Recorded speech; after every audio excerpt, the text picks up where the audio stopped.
Hi and welcome back to The Books Are Everywhere.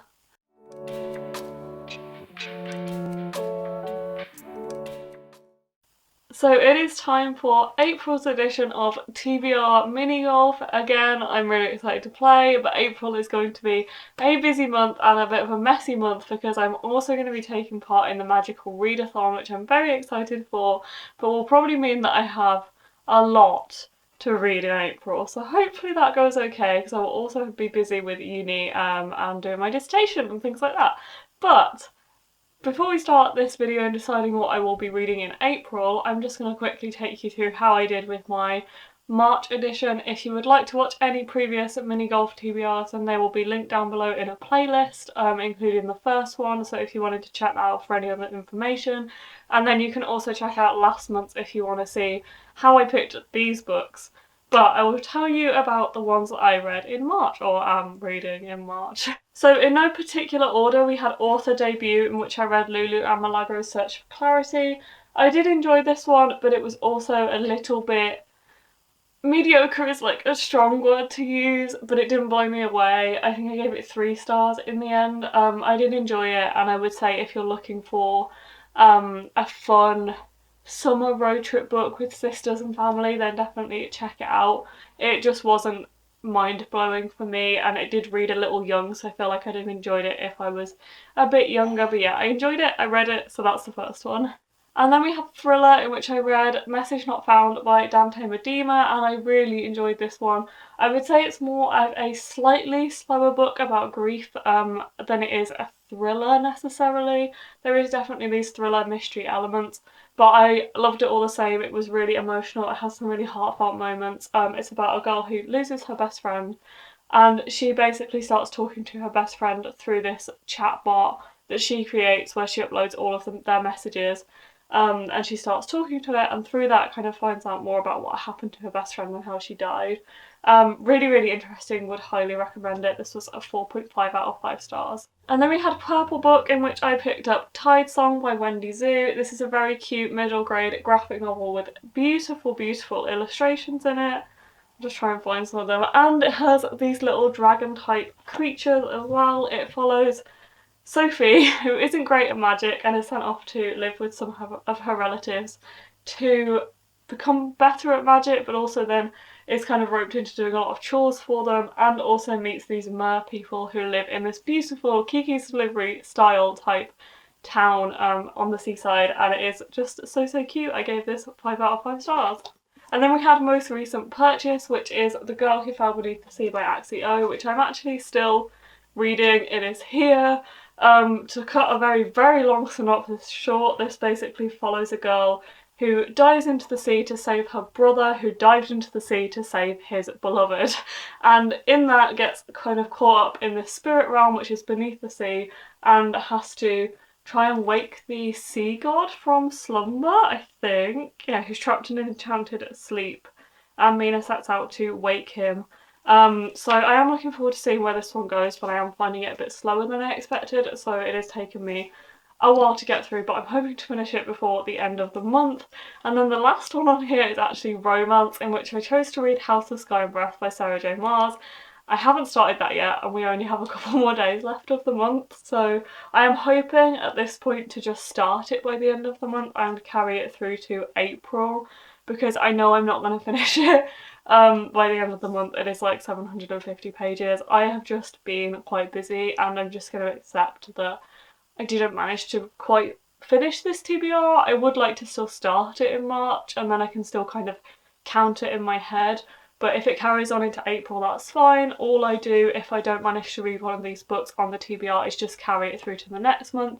Obviously that does kind of have a bit of a punishment with it, meaning I will have extra on that month's TBR, but it's no big deal with this one, seeing as I'm hoping to start it by the end of the month anyway, and it's one I would like to read soon anyway, so I will still be reading House of Sky and Breath by Sarah J Maas soon, and I would look out for my thoughts and feelings on that in my April wrap up, because I definitely won't be finishing it by the end of the month unless something big happens. So that is the books that I read in March for this game, and I will just tell you a little bit about the rest of the rules before we actually dive into playing TBR Mini Golf for April. So as I already said, if I don't manage to read a book, I just carry it on to the next month. I try and read 5 books or pick 5 books to read in each month, but if I miss getting a ball into a hole after 5 goes, then I have to add another book onto my TBR, so I could end up with 6 books or 7 books. I think that's only happened once so far, but it could go drastically wrong because I'm not great at this game, so we'll see. But yeah, I think that's all the rules, apart from if I get 3 holes in one in a game, then I get to switch out a prompt, but that hasn't happened yet either. So yeah, let's get started. I'm going to swap the prompt on orange. I think I've covered everything. So let's get down to the game. So the prompt I'm going to choose for the orange one is this one. I hope that's the right way up because I try not to look at these before I actually get them. So I'm going to put this on orange and then we'll start. Okay, we're all set up. I've just tilted the camera down a bit so you can actually see me as I shoot these balls, and yeah, let's go for the first book. And we got our first hole in one straight into orange, which is definitely the easiest hole, and I've unintentionally positioned it right in front of me, so I'll try not to do that every single go. But let's see what I literally just put on orange. And this one is second-hand, so I'm going to try and actually think of a second-hand book that I have. Annoyingly, one of the books I'm currently reading is second-hand, but I have a good idea. I'm gonna go get it. Okay, I got this from the bottom of a very big stack on my dresser, so that could have gone a lot worse. I chose The Shadow of the Wind by Carlos Ruiz-Zafón. I hope I'm pronouncing that name right, I don't think I am. But I don't have many second-hand books. On this one, I actually picked up second-hand a couple of months ago, because it's a first edition hardback, and I've wanted to read this book for a long time. It is one of my favourite creator, Booksnest. It's one of my favourite booktubers, Booksnest's favourite book, so I've wanted to read it for a while. The other reason I want to pick this one up is because I know there is a prompt that I need to cover for Magical Readathon that is stuck in my brain, that is read a book with the word shadow in the title. So I can use this, which I was thinking there's only a few things I can use for that. And seeing as this is only one of the only second-hand books on my TBR, then it works. And I don't know too much about this one other than the fact it's kind of like a mystery and it's about books, and it's set in the heart of Barcelona in the Cemetery of Forgotten Books, which is a labyrinthine library of obscure and forgotten titles that have long gone out of print. To this library, one cold morning in 1945, a man brings his 10-year-old son Daniel. Daniel is allowed to choose one book from the shelves and pulls out The Shadow of the Wind. So The Shadow of the Wind is the book in this book. Captivated by the novel for its very first page, Daniel reads the book in one sitting, but is not only interested in Carax. As he grows up which is the author of The Shadow of the Wind in this book, as he grows up in a Barcelona still suffering with the aftershocks of the violent civil war, Daniel is haunted by the story of the author, a man who seems to have disappeared without trace. Then one night in the old streets of the city centre, Daniel is approached by a figure who reminds him of a character from The Shadow of the Wind, a character who turns out to be the devil. This man is tracking down every last copy of Carax's work in order to burn them. What begins as a case of literary curiosity turns into a race to find out the truth behind the life and death of Julian Carax, and to save those he left behind. Very excited to read this, it sounds great. I've heard really good things, but I'd like to finally read this one, so yeah. I'm going to finally pick up The Shadow of the Wind for multiple reasons, including I bought it second hand. So I'm going to replace the prompt on orange again, so I'm going to put on this one, and let's go for the second book.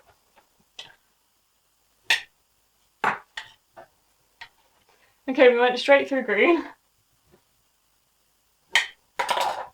Yay, we went through green. Okay, let's see what the prompt is on green. And this is a book you've had for over a year. Okay, both of the books that I want to get on this TBR I've had for like a couple of weeks or months, so definitely not those, but I wonder if there's anything that I could fit onto my magical readathon TBR. Okay, so the prompt of a book you've had for over a year combined with the prompt of a book that with a creature with claws on the cover from my magical readathon TBR has brought out The Conference of the Birds by Ransom Riggs. Finally, I have been needing to read and finish this series for so long, like since this book came out. I'm up to A Map of Days. I've read that. I found a wrap-up of A Map of Days on the Penguin website, so I'm going to read that and then finally go into The Conference of the Birds, which has a crow on, which has claws or talons or something similar enough that I will include this in that prompt. So yeah, I'm going to be reading this one. So I'm glad that something is finally forcing me to, because I've definitely put this on multiple TBRs, like spring TBR last year I'm pretty sure I put it on. So something's finally getting me to read this one. I am not going to tell you what this is about because I'm sure you all know what Miss Peregrine this is about. And it is the 5th book in a series, so I won't be telling you about this one. But if you wanted to check out Miss Peregrine's Home for Peculiar Children, please do. I really enjoyed the first 3 books. I didn't enjoy A Map of Days so much, which I think is why I haven't picked up these 2, but I might try and fit The Desolations of Devil's Acre on this TBR as well, so I can actually get this series finished, which would be really nice. Okay, let's pick another prompt for green. I'm gonna go for this one. Might be upside down that way. I don't know. I'm gonna put it on. Okay, so for the 3rd book, let's go again. And we went round blue, so let's see what the prompt is on blue. Okay, the prompt on blue is odd page number. Now I have 2 books that I said I really want to get onto this TBR, so I'm going to see if either of those have odd page numbers. Okay, so one of the books does. It has 381 pages, and that is Skander and the Unicorn Thief by A.F. Steadman. This is coming out on the 28th of April. I was lucky enough to receive a very advanced proof copy of this one, which is absolutely beautiful as well, so I'm very excited to read this. This is a middle grade that comes out again on the 28th of April, and as far as I know, I don't know too much about it, but I know that it does include unicorns, and I have the fireproof, and I don't actually know if this one has like a full synopsis in it anywhere. Let's try and find one. So this doesn't have a full synopsis in it, but I will link the Goodreads page down below. I know that this is a middle grade with unicorns and elemental magic, so if that sounds like something for you, maybe check it out. I know that kids have been reading the sample copies and there's like chapter samples. I'm really enjoying it, so I'm excited to read this one. Okay, let's replace the prompt on blue. And we're gonna go with this one. And for the 4th book, let's go. Well, it went through, but it didn't really, like, it just flew. Okay, let's try again.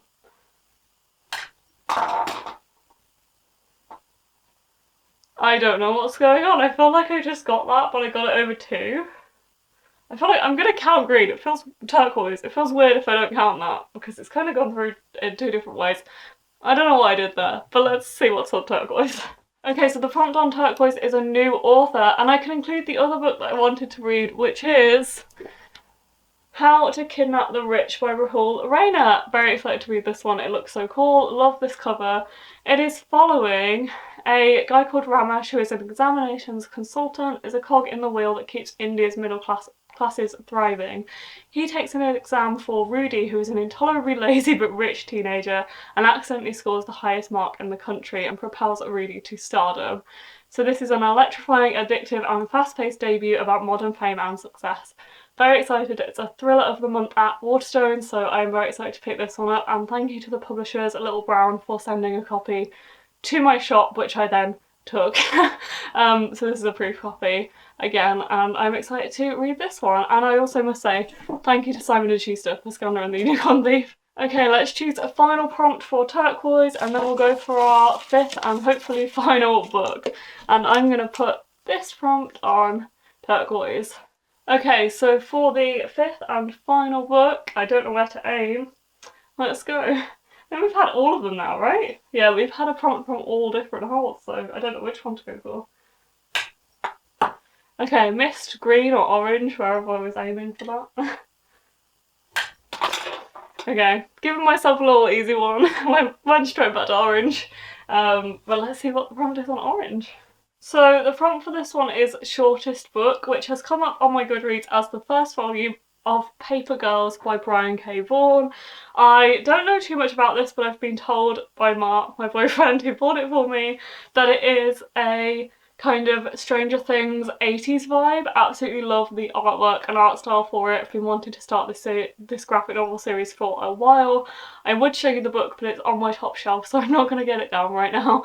But I'm very excited to start this series, and I hope I enjoy it. It's 144 pages and it's the shortest book coming up on my Goodreads TBR.